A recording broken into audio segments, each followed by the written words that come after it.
Hello, people of the internet. I am super excited. Why am I super excited? Because I just built probably the best gaming computer you can build for 650 bucks, and I'm about to show you why I think that's true. Enjoy the video. What's going on, guys? My name's Will. This is not the typical type of video that I would normally be filming. Most of the time I make videos hanging out with my friends, doing car things, but I figured since I just built this super sick computer, I would give it my best shot on filming a tech video, and hopefully you guys like it. Let me know in the comments what I could do better. I'm sure there's a lot. This is, like I said, my very first time filming a video like this, so hopefully you guys like it. And with that, I am not a tech guy, nor am I claiming to be a tech guy. So if I say dumb things in this video, don't worry about it, because I'm not claiming that I know what I'm talking about. I just know what other people in YouTube videos have taught me in their videos. That's what helped me build this computer. So just jumping straight into it, the whole purpose for this computer was basically just strictly gaming, more specifically drift simulator and other forms of simulator racing. And I just built a super sick drift simulator. If you haven't seen that, I'll put the video in the description of this video. This PC is more geared towards what I need it to do with simulator stuff. Even though this is a computer for more or less sim racing, I think the gaming performance will hold up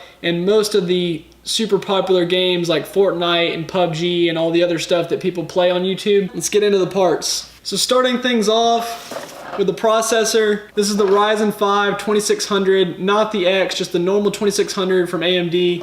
I think for the money, this is probably the best processor you could get at the time that I purchased it. This is a 6-core, 12-thread processor running at 3.4 gigahertz base. Super strong processor. I got this for $164. Moving on to the motherboard. I'm not gonna lie, I don't know much about them, but this one was made by MSI, which I know from other videos it seemed like a pretty good company. And it's the B450 Pro VDH. Had everything I needed, hit the price point that I wanted, which at the time of this video is $80. So I think it's definitely a good bang for the buck motherboard to hold all the components we're gonna be putting in it. For memory, you guys know that memory prices are pretty high at the moment. They're coming down a little bit. I couldn't go too crazy with the memory, so I just got this 8GB kit from Ballistic. Obviously, it's not sitting in here. It's in the case. It's this nice white color that I knew would go with the rest of the build. I got this RAM for $50, which was perfect where I needed it at my price point. And I can always add more, just get another one of these kits, and I'll have 16 just for another 50 bucks or whatever the price of RAM is at that time, and I'm good to go. As far as power supplies go, I got this 600 watt bronze power supply from EVGA. This also comes in at $50, which I think for 50 bucks, this is a really good power supply. You got 600 watts, so it's got more power if you need to upgrade in the future. And for 50 bucks, it's not a bad deal. Now, possibly one of the most important pieces of the whole build is this RX 570 from ASUS. This card comes in at $157 currently, and it does claim to be VR ready, which I think for a $150 card, haven't tested it in VR, hopefully want to do that down the road. For 150 bucks for a card that claims to be VR capable, I think that's really good deal. The video comparisons I saw between this and a GTX 1060, I believe the 3GB and the 6GB versions, this was pretty much on par, if not exceeding at least a 3GB card in most circumstances as far as frame rates go. And the fact that this card claimed to be able to do VR when I believe the 3GB 1060 did not, that was for sure the deal breaker for me, because I do eventually want to be able to run VR on the simulator. It also comes in this just clean black color, which I knew would fit with the rest of the build and not try to jump out with some other random color that I wasn't really trying to go with. So for me, this card was perfect and fit the build exactly how I wanted it to. Now for storage, I went with this WD SSD.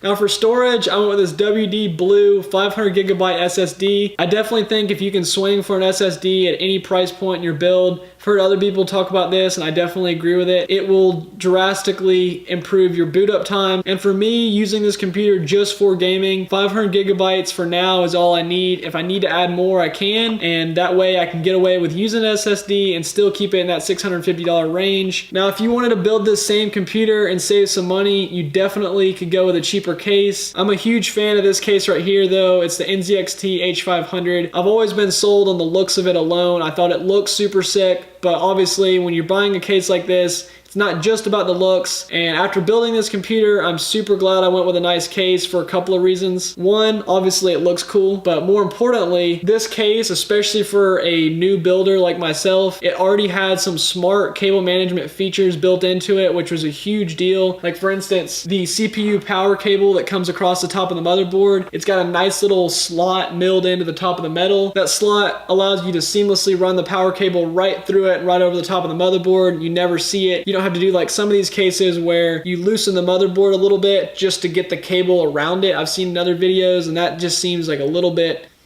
not exactly ideal to me, especially if you're spending good money on a computer, along with lots of places to do your cable ties and that sort of thing, just to make everything nice and neat on the backside. It's always important to have a nice backside. Everybody knows that. Just as important as the backside though is the front side, and this case does not disappoint. We have this tempered glass panel. You can look in and see all your nice components inside, and I saved probably one of the most satisfying things that exist just for you guys in this video. As you can see, I have not pulled off the protective coating. I know all you people love to watch stuff like that. Oh yeah, look at that. So we'll be doing some benchmarks on this computer, which we'll get to shortly, just so you guys know how it stacks up to other builds. But I think from what I've learned off the YouTubes, if you're looking for a computer for 650 bucks or somewhere in that range for gaming, and just an overall powerful computer, I definitely think this is a good way to spend your money. Now that we got the build out of the way, we'll move on to some benchmarks and see how it performs. All right, so jumping right into it, this is on the Heaven benchmark. I've seen a couple other big YouTube people like Jay's 2 Cents use this Heaven benchmark, so I wanted to try to use something somewhat similar to everybody else so you could try to compare it a little bit better. This is all on the stock settings, basically the computer. There's no overclocking, anything like that. It's all in the stock frame rate settings within Heaven. So I'm kind of new to doing these benchmark tests, so I'm sure there's ways I could get a lot better results, but this is just, you know, a quick little test I tried to run. Hopefully it's beneficial to you guys. If any of you guys want me to try to do another test in the future with any different settings, just let me know. I'll be sure to try to do that for you guys. But here you can see the score. We were averaging around 102 FPS with a score of 2585. And hopefully this was a usable benchmark for you guys. If you made it this far in the video, thank you so much for watching. Hope you liked it. Hope it helped in any shape or form. If you want to see more videos of the computer and the drift simulator and or real drifting on this channel, definitely hit that subscribe button. And I will see you guys on the next video. Peace out.